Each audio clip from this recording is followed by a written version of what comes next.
Μπαμπά, Ναι, φέραν κάτι από το κούριε. πάλι.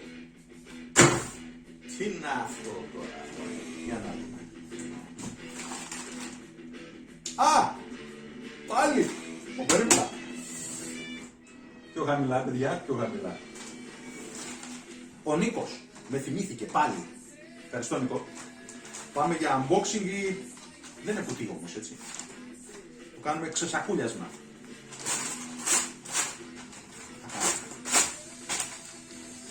Λοιπόν, ετοιμάζομαι για το μεγαλύτερο ταξίδι της ζωής μου σε 5 μέρες από τώρα. Και νομίζω ότι ο Νίκος... Εντάξει, εκδόσεις Διόπτρα.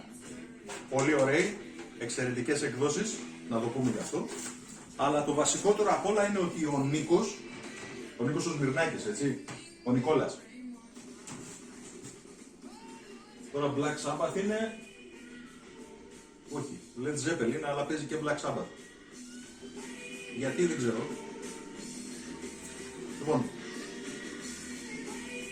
ποια είναι η αλήθεια, έτσι, αλήθεια με 8 αλήθειες από τον Νικόλα του Σμυρνάκη. Πέρα από φίλος, είναι ένας σύμβουλος που μπορεί να δημιουργήσει έργο, έτσι. Κακά τα ψέματα, αυτή την εποχή, όχι μόνο στην Ελλάδα, γενικότερα Ευρώπη, σε όλο τον κόσμο έχει ανθίσει το κίνημα της είμαι σύμβουλος προσωπικής ανάπτυξης. Οκ, μέχρι ένα σημείο. Πρέπει να μπορείς να δείξεις ότι μπορείς να βοηθήσεις. Και ο Νικόλας το έχει αποδείξει εδώ και χρόνια. Το έχει αποδείξει, έχει βοηθήσει ανθρώπους σε πάρα πολύ συγκεκριμένα πράγματα και νομίζω ότι αυτό εδώ το βιβλίο είχαμε μιλήσει λίγο, αλλά τώρα τι να πω.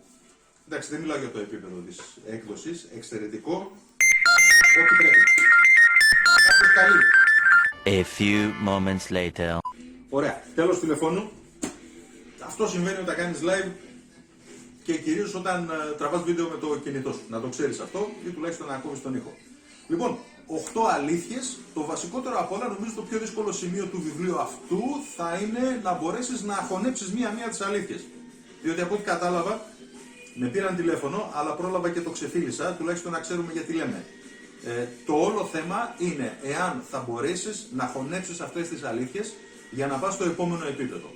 Να ανέβεις στο επόμενο σκαλοπάτι. Νικόλα, σε ευχαριστώ, θα το πάρω μαζί. Αυτό το βιβλίο θα φωτογραφηθεί στο μισό πλανήτη. Να είστε καλά.